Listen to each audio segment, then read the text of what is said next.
себеби жаман президент болгум келбейт.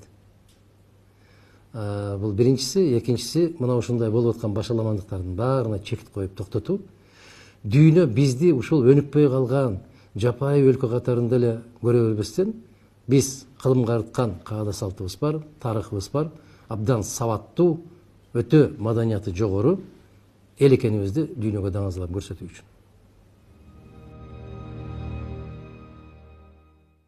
Биз мыйзамга баш ийген, конституциялык талаадан чыкпаган, цивилизациялуу, башка өлкөлөр менен тең болгон өлкө болобузбу?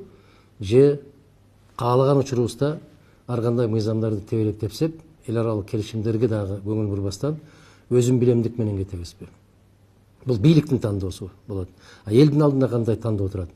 Же татыктуу келечек, же башаламандык. А мыйзамсыздык болгон жерде ар дайым башаламандык.